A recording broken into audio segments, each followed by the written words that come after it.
तो यहाँ पे ध्यान दो, ये तुम्हारा चैप्टर का एनालिसिस है करंट इलेक्ट्रिसिटी का। एंड ये देखो यहाँ पे जितना भी पीवाईक्यू लिया गया है ये आपका अगेंस्ट दिया हुआ है, जो भी आपका एनसीईआरटी में टॉपिक है उसके अगेंस्ट क्या क्या पीवाईक्यू आया है और कितना पीवाईक्यू आया है और किस सेट में कितना पीवाईक्यू आया है, इसका एनालिसिस यहाँ पे लिखा हुआ है। तो जितना भी यहाँ पे सारा पीवाईक्यू है 2025 का है लेटेस्ट, और हम देखने वाले हैं कि कहाँ कहाँ से कितना पीवाईक्यू आया, ताकि हम ये फिक्स कर पाएँ कि आखिर पढ़ना क्या है और किसको सबसे ज़्यादा इंपॉर्टेंस देना है पढ़ते समय, राइट। तो आप देखो यहाँ पे जो भी आपका सिलेबस होता है, सिलेबस इतना बड़ा है आपके पास, लेकिन जो क्वेश्चंस आते हैं वो 80-20 रूल आपको पता ही होगा। 80-20 रूल, इसमें क्या होता है कि 80% जो आपका 100% जो आपका होता है सिलेबस, उसका 20% ही सिलेबस और टॉपिक इम्पॉर्टेंट होता है जो कि हमें पढ़ने लायक है, जहाँ से क्वेश्चन आएगा। और 80% जो होता है वो बस ऐसे ही दिया हुआ रहता है, राइट। वो आप पढ़ना चाहते हो तो पढ़ सकते हो, वरना एग्जाम के लिए बस यही इंपॉर्टेंट है 20%। वो 20% आपको मिलेगा कैसे?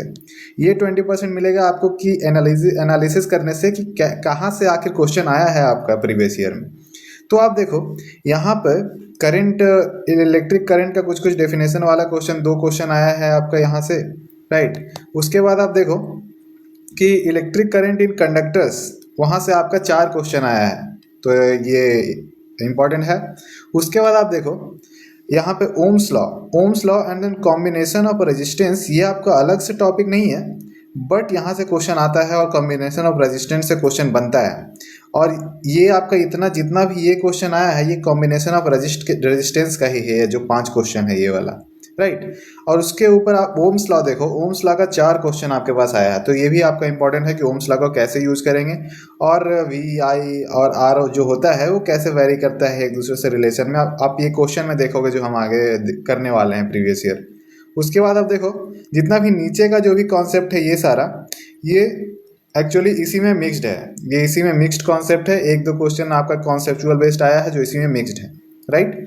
अब उसके बाद आप देखो ये दोनों जो है cell EMF and internal resistance और cell in series and parallel, ये आपका इंपॉर्टेंट टॉपिक है, इससे बहुत सारे क्वेश्चंस आते हैं, आपको इसको ध्यान में रखना है।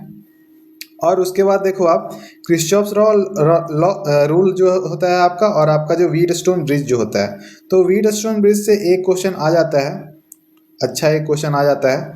और आपका क्रिस्चॉफ्स रूल जो है वहाँ से क्वेश्चंस आपके आते हैं। तो देखो आपका यहाँ पे लगभग 4 क्वेश्चंस आपका आया है। तो सबसे इम्पॉर्टेंट क्या है यहाँ पे? सबसे इम्पॉर्टेंट जो आपको यहाँ पे ध्यान में रखना है वो आपका ये है, ये पार्ट जो है ये आपका combination of resistance and Ohm's law, and then आपका ये वाला टॉपिक, एंड देन आपका ये cell EMF and internal resistance, ये वाला हम बहुत अच्छे से करेंगे। और साथ साथ उसके बाद जो उससे लेस प्रायोरिटी का है वो हमारा ये है आपका electric current in conductors, then आपका your Kirchhoff's law is also important, but after then that we will do it. Then we have electric current and your Wheatstone bridge, right. So आपको priority order पता चल गया और आपको पता चल गया कि आपको ये पढ़ना कैसे है, ओके।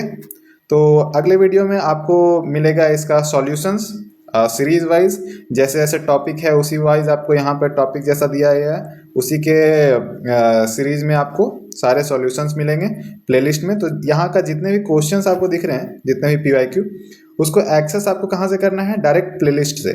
प्लेलिस्ट में आपको क्या लिखना है?